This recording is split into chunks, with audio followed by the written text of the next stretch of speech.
Sir आज आप बधाई इतने ख़राब मौसम में और ये जो कार्यक्रम हुआ था आज उसके लिए आप आए, उसके लिए बहुत बहुत धन्यवाद आपका। और तो मैं बदायूं की तरफ सर ये जानना चाहूँगा कि जो आज आप यहाँ आए हैं इतने बड़े अधिकारी होते हुए, तो यहाँ सर आने का जो है इस कार्यक्रम के इतर कोई उद्देश्य है या फिर सिर्फ इस कार्यक्रम को अटेंड करने के लिए आप आए? देखिए, मैं निदेशक हूँ उत्तर प्रदेश राज्य सैनिक कल्याण एवं पुनर्वास का। जी सर। इसके के तहत मेरी जिम्मेदारी भी है कि मैं अपने उत्तर प्रदेश के सभी 75 जनपदों में वीक्षण करूँ और वहाँ जाकर के ज़मीनी स्तर पर जो समस्याएं हमारे भूतपूर्व सैनिक, वीर माताएं, वीर नारियाँ और आश्रित अगर कोई फेस कर रहे हैं तो उनकी ज़मीनी स्तर से उसकी जानकारी ली जाए और उसके निस्तारण के लिए कार्रवाई की जाए। आज आने का मुख्य उद्देश्य था जो बदायूं में ज़िला सैनिक कार्यालय एवं पुनर्वास कार्यालय है, इसके द्वारा जो पूर्व सैनिक पुनर्मिलन समारोह किया गया उसमें प्रतिभाग करने आया था और जिससे कि जो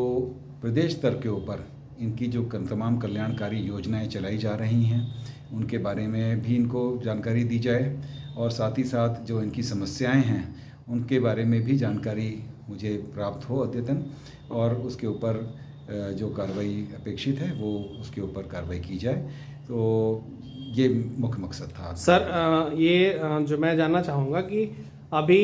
जो भी सैनिक शहीद हो जाते हैं सेवा टाइम में, तो उनकी जो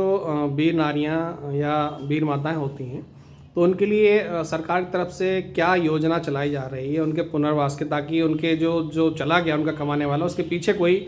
समस्या उन्हें ना हो, तो उसके लिए सर क्या की तरफ से जो हमारे वीर सैनिक देश की रक्षा में शहीद हो जाते हैं उसके लिए उत्तर प्रदेश सरकार जो है बहुत ही संजीदा है और इनके कल्याणार्थ हमेशा प्रतिबद्ध है और माननीय मुख्यमंत्री जी के आने के बाद से तमाम इनके लिए योजनाएं निर्गत की गई हैं और जो अनुदान दिए जाते हैं इनमें इजाफा किया गया है। जैसे कि 2018 में पॉलिसी निर्गत की गई जिसके तहत जो आश्रित होते हैं, जो हमारे शहीद हो जाते हैं सैनिक, उनको सेवा योजन प्रदान किया जाता है। आज की तारीख में करीब 71 ऐसे हमारी वीर माताएं या आश्रित हैं या बहनें जिनको कि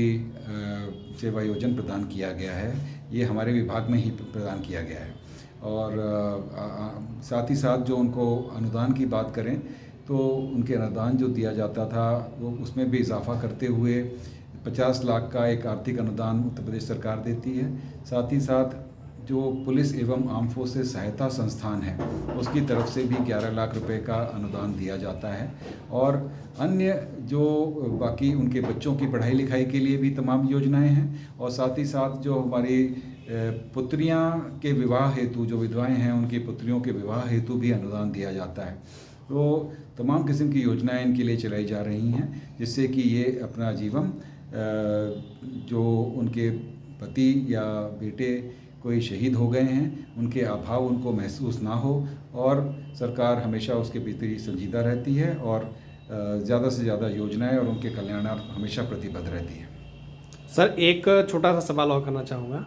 आपने यूपीए का शासन भी देखा था और अब एनडीए का शासन आप देख रहे हैं, तो इसमें सर कुछ आपको उसमें अंतर लगता है? पहले जो जहाँ पे सैनिकों को खुली छूट नहीं थी आतंकवादियों को फेस करने की, तो आज की जो मतलब परिदृश्य है इसमें काफ़ी कुछ उन लोगों के हाथ खोले गए और उन्हें सैनिकों के लिए आतंकवादियों से सीधे मुकाबला करने के लिए उन्हें छूट दी गई। तो इस चीज़ को आप सर कैसे देखते हैं? देखिए, मैं इसके बारे में आपको यही कहूँगा कि ये इसका सही जवाब देने के लिए जो अधिकारी अभी कार्यरत हैं वो ज़्यादा सक्षम हैं और एक सैनिक हमेशा देश की सेवा में लगा रहता है और जो भी उससे बन पड़ता है और जो भी उसकी जिम्मेदारी है उसको हमेशा सही तरीके से निभाता है और देश के लिए अपना सर्वोच्च न्योछावर करने के लिए हमेशा तत्पर रहता है जो भी रिक्वायरमेंट आती है समय के अनुसार। सर एक आखिरी सवाल, आज आप सर बदायूं आए तो बदायूं आके आपको कैसा महसूस हुआ सर? बदायूं आकर के मुझे बहुत ही गर्व महसूस हो रहा है। ये एक भूमि ऐसी रही है जहाँ से तमाम वीर पैदा हुए हैं और ख़ास तौर से सैन्य परिप्रेक्ष्य में तो बदायूं का अच्छा योगदान रहा है। तो बहुत ही गौरवान्वित महसूस हो रहा है, ख़ास तौर से अपने भूतपूर्व सैनिकों से मिल कर के, जिला प्रशासन के कर्मचारियों से मिल कर के जिनका जो है नज़रिया भी बहुत सकारात्मक लगा और वो हमेशा से भूतपूर्व सैनिकों और आश्रितों की समस्याओं को दूर करने के लिए हमेशा तत्पर हैं। तो और भूतपूर्व सैनिकों से मिलकर के उनकी समस्याओं की जानकारी रही। तमाम स्टॉल यहाँ पे लगाए गए जिससे कि उनकी समस्याओं का निस्तारण किया जा सके। मौके पर स्पर्श की टीम आई हुई है, बैंक से टीम आई हुई है,